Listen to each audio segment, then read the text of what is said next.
श्रोतागण, भाई और बहनों, मातृशक्ति को नमन।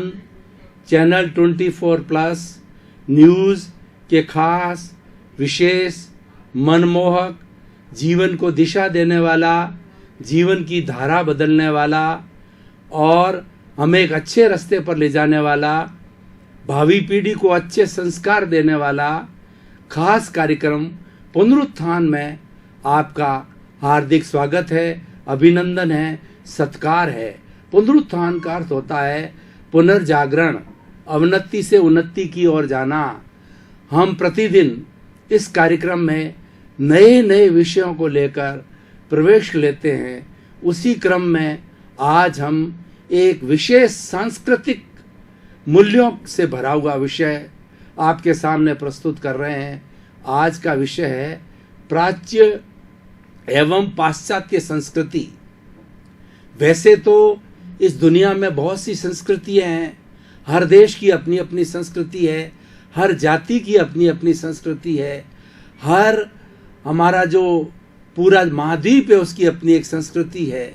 लेकिन मुख्य रूप से पूरे विश्व को दो सांस्कृतिक क्रमों के अंदर विभाजित किया गया है और स्कूलों में, कॉलेजों में, विश्वविद्यालयों में दो तरह की संस्कृति के बारे में पढ़ाया जाता है।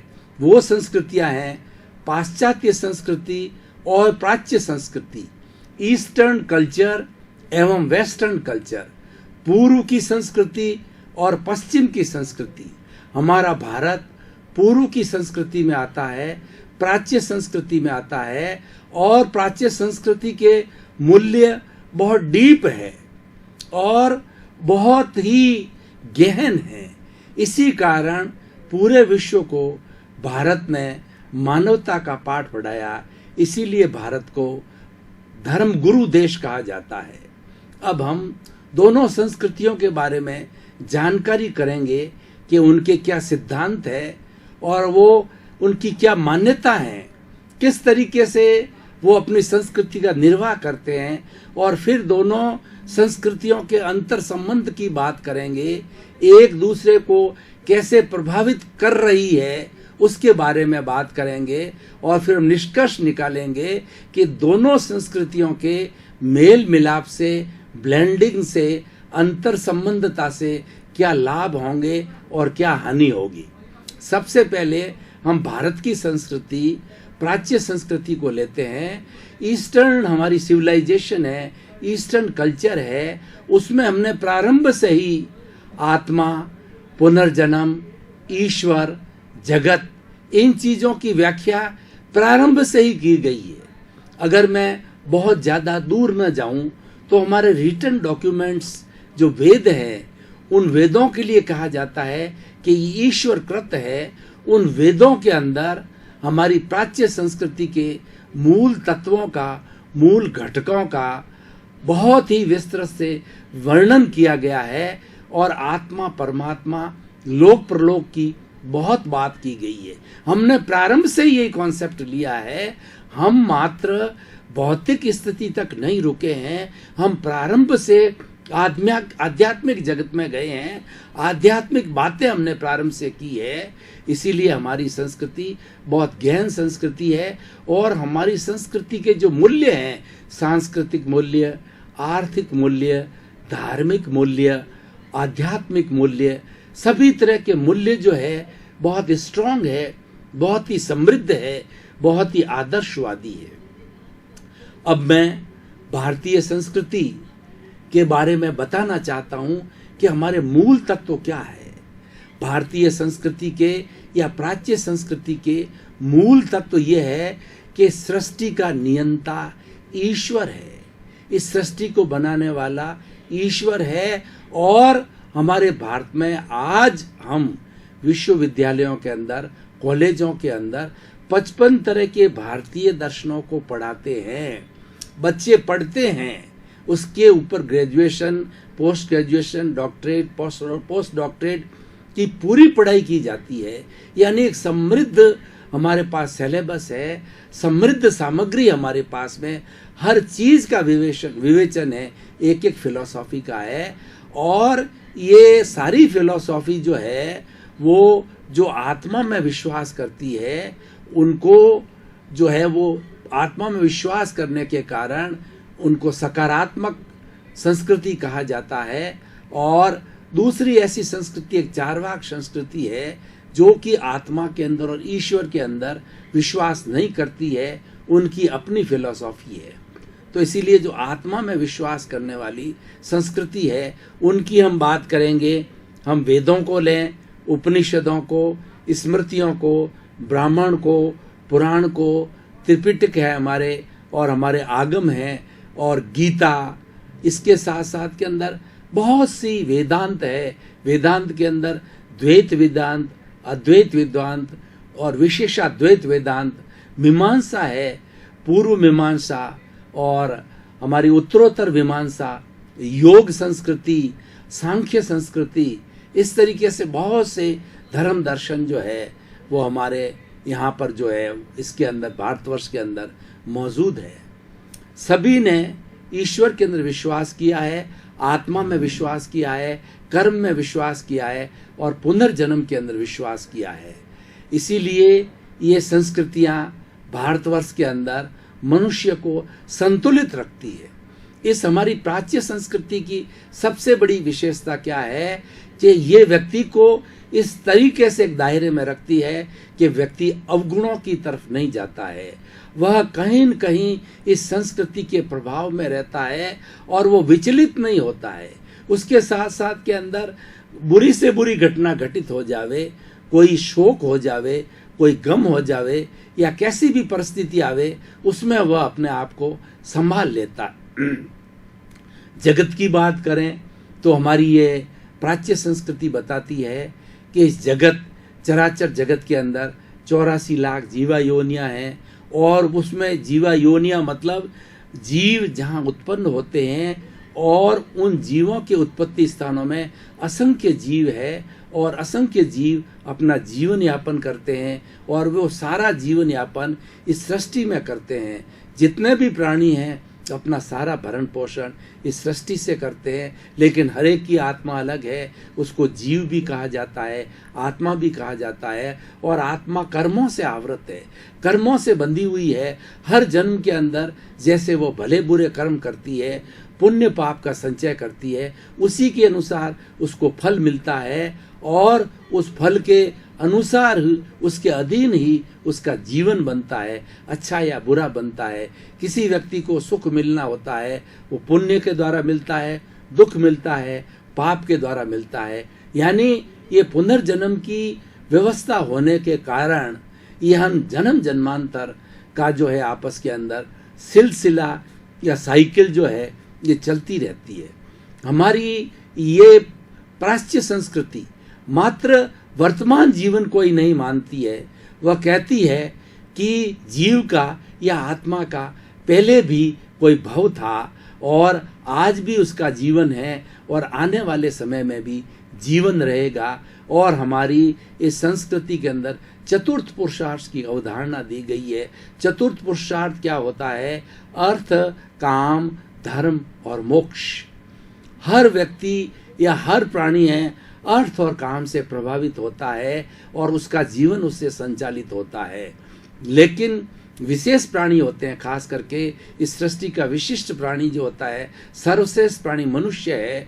तो मनुष्य जो है उसके पास में विकसित दिमाग होने कारण वो धर्म की श्रेणी में जाता है, वो गुणों की श्रेणी में जाता है, वह समाज की सेवा करता है, सृष्टि का संरक्षण करता है और सृष्टि को कई अवदान देता है, जगत कल्याण करता है और धीरे धीरे वो अच्छे कार्य करके और अपनी आत्मा जो पुण्य पाप के कर्मों से बंधी हुई होती है उसको स्वच्छ करके, उन कर्मों को दूर करके शुद्ध अवस्था जो मोक्ष की अवस्था है उसकी प्राप्ति करता है।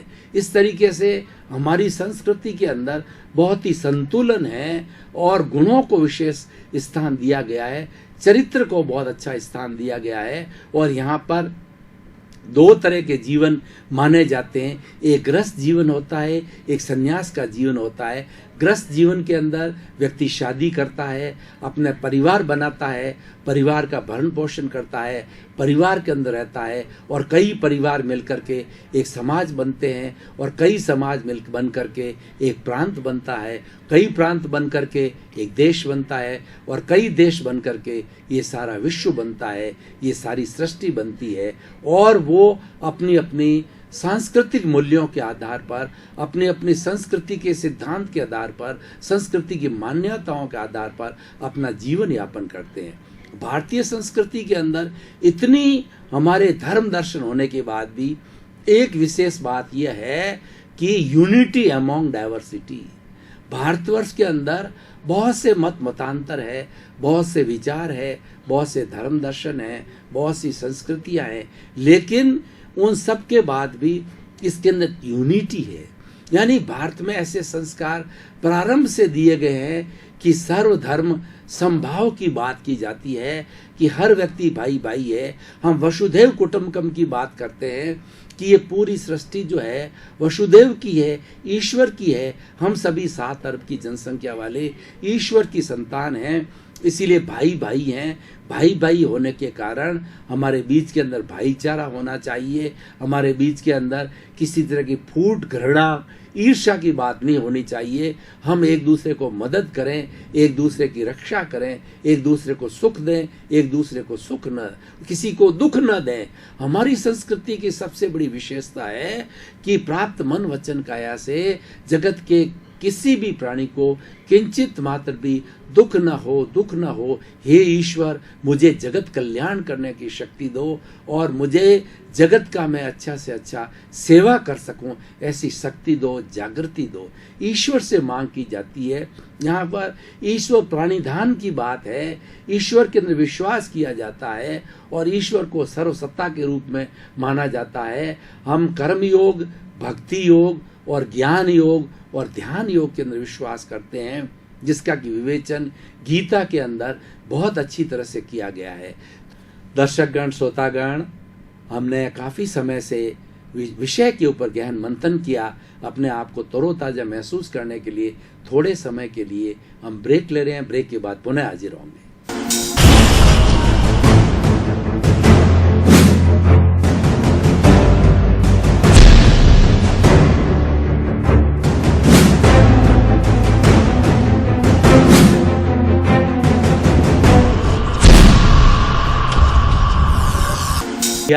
अपने आप को तरोताजा महसूस किया और अब दिमाग एकदम शांत है, फ्रेश है। हम पुनः जो आज का हमारा निर्धारित विषय है उसके ऊपर हम विवेचन करना प्रारंभ कर रहे हैं। तो इस तरह से भाई और बहनों, दर्शकगण, श्रोतागण, ये संस्कृति बहुत महान है, बहुत गहन है और बहुत ज्ञान वाली है। ये संस्कृति कहती है कि सब दुखों का कारण अज्ञान है। हम जो ही अज्ञान को दूर करके ज्ञान की प्राप्ति करते हैं तो हमारी आत्मा के अंदर एक प्रकाश होता है। हमारी आत्मा स्व पर प्रकाशक है, स्वयं प्रकाशित तो है ही है, दूसरे को भी प्रकाशित करती है सत्संग के द्वारा और दूसरे को जो है ज्ञान दे करके वो प्रकाशित करती है। तो ऐसी आत्मा हर प्राणी के अंदर होती है और हर प्राणी की आत्मा अनंत ज्ञान, अनंत दर्शन, अनंत चेतना, अनंत शक्ति और अनंत सुख का धाम है, अनंत ज्ञानमय है। ऐसी हमारी आत्मा की परिभाषा है, ऐसी हमारी आत्मा की अवधारणा है। अब हम थोड़ा पाश्चात्य संस्कृति के बारे में कहेंगे कि पाश्चात्य संस्कृति के मूल के अंदर पदार्थ है, हमारे मूल में चेतना है, हमारे केंद्र में चेतना है, उनके केंद्र के अंदर पदार्थ है। इसीलिए और दोनों संस्कृतियां वो सत्य की खोजी है, उनका उद्देश्य सत्य को प्राप्त करना है और हमारी संस्कृति का उद्देश्य भी सत्य को प्राप्त करना है। Truth is God, God is truth, ऐसा हमारी संस्कृति मानती है। लेकिन क्योंकि वह मैटर सेंटर्ड है, इसीलिए उनका विवेचन मैटर पर है। मैटर को हम भौतिक कहा कहते हैं, हम पुद्गल कहते हैं, हम जड़ कहते हैं।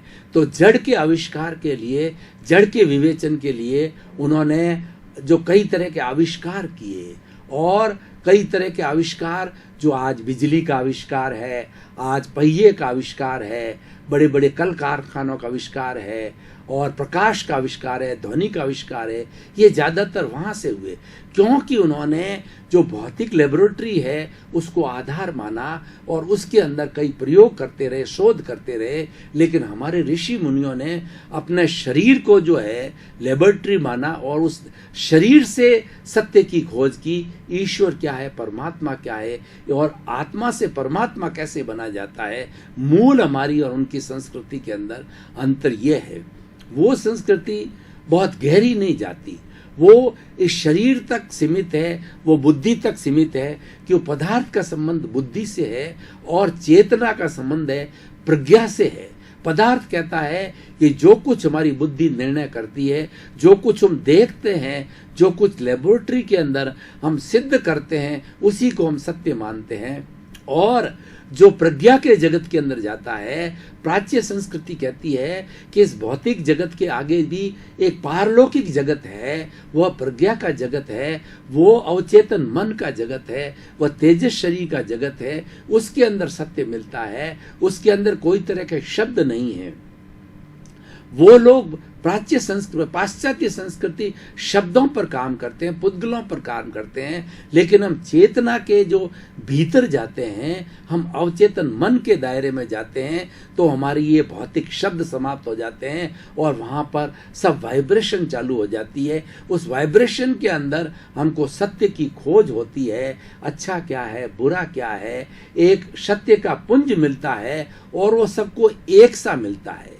इसीलिए भारतीय संस्कृति के जो जो महान पुरुष हुए हैं, गुरु नानक हुए हैं, भगवान महावीर हुए हैं, कृष्ण हुए हैं, राम हुए हैं, वो और राजा जनक हुए हैं, और जो इस तरीके से जो लोग हमारे भीतर गए हैं, उन्होंने भीतर के संसार को पकड़ा है, वो ध्यान की पराकाष्ठा तक गए हैं, तो उन्होंने उस भीतर के सत्य की खोज की है।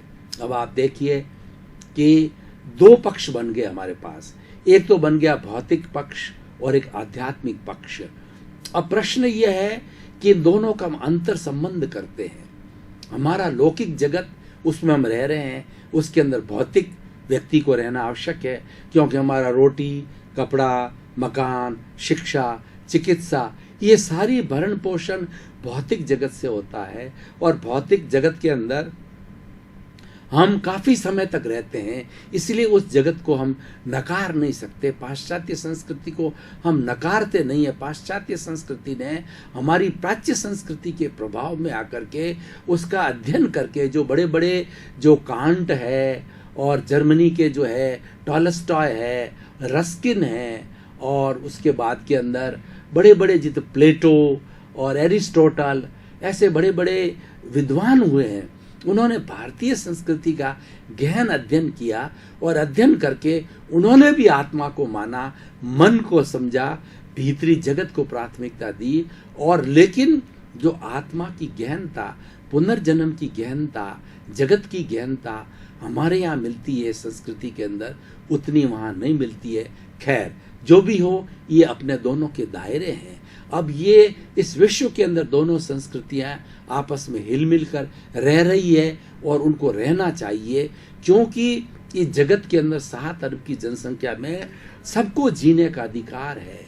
कोई भी आत्मा, कोई भी व्यक्ति मरना नहीं चाहता, हर एक व्यक्ति जीना चाहता है और किसी को किसी की जान लेने का, किसी को किसी की हिंसा करने का कोई अधिकार नहीं है। सभी सुख चाहते हैं, कोई दुख नहीं चाहता है। इसीलिए अपनी अपनी मान्यता, इसको धार्मिक मान्यता कहा जाता है, ये अपने अपने संविधान के अंदर सबको स्वतंत्रता दी गई है। इसीलिए दोनों संस्कृतियों के अंदर सर्वधर्म संभाव है और वह होना चाहिए, क्योंकि मान्यता अपनी अपनी है, सिद्धांत अपना अपना है, धार्मिक स्वतंत्रता है, हर एक को अपना अपना चिंतन करने की स्वतंत्रता है कि दोनों के अंदर होना चाहिए। अब क्या हो रहा है कि हमारी जो वेस्टर्न सिविलाइजेशन पिछले 50-60 में जब ग्लोबलाइजेशन हुआ, जब इंटरनेट आया, जब टीवी की संस्कृति आई, जब मोबाइल आए, तो हम दोनों संस्कृतियों का बहुत, और हमारे लोग विदेश के अंदर जाने लगे। पहले लोग, आज से 50 साल पहले लोग विदेश में बहुत कम जाया करते थे, लेकिन साधन होने के बाद हवाई जहाज की अच्छी पोजीशन हो गई, जहाज़ों की अच्छी स्थिति हो गई। पहले लोग मात्र थोड़े जो आवश्यक होते थे वो जहाज़ों के माध्यम से जाया करते थे।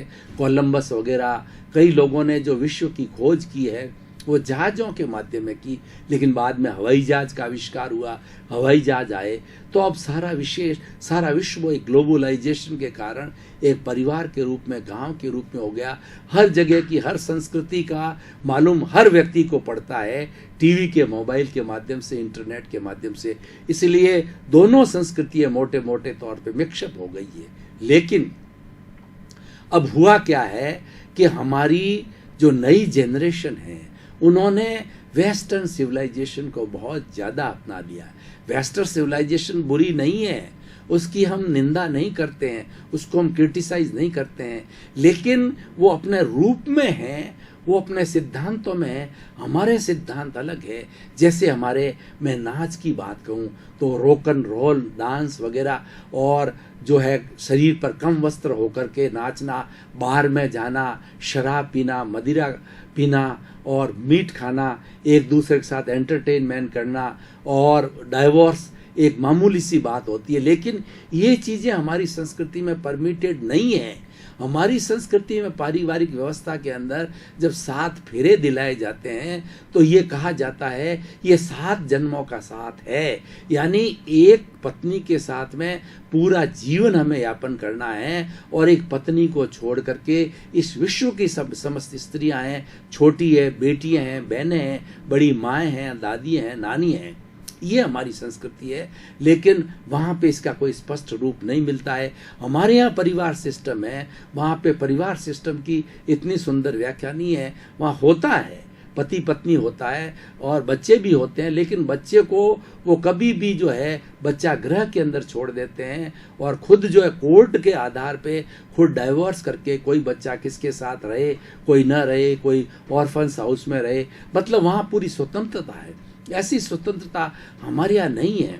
हमारे यहाँ वृद्धों को जो है एक ईश्वर के रूप में माना गया कि ये संसार के तीर्थ है। वृद्धाश्रम हमारे भारत के अंदर ऐसे नहीं होने चाहिए, लेकिन उस वेस्टर्न सिविलाइजेशन के प्रभाव के कारण हमारा खान पान, रहन सहन, हमारी वेशभूषा, हमारा चिंतन सभी बदल गया। यानी मैं निष्कर्ष के तौर पर ये कहना चाहता हूँ कि हमने वेस्टर्न सिविलाइजेशन को जरूरत से ज़्यादा अपना लिया है। और अब उन लोगों ने क्या किया है, जो हमारे भारत में आए, हमारे साहित्य को पढ़ा, हमारे धार्मिक ग्रंथों को पढ़ा, हमारे होली मंदिरों वगैरह में प्रार्थना की, तो जो अच्छी अच्छी बातें थी, वैराग्य की बातें, तपस्या की बातें, अनाशक्ति की बातें, ध्यान की बातें, वह उन्होंने अपनाया और अपने जीवन को उन्होंने सात्विक बनाया।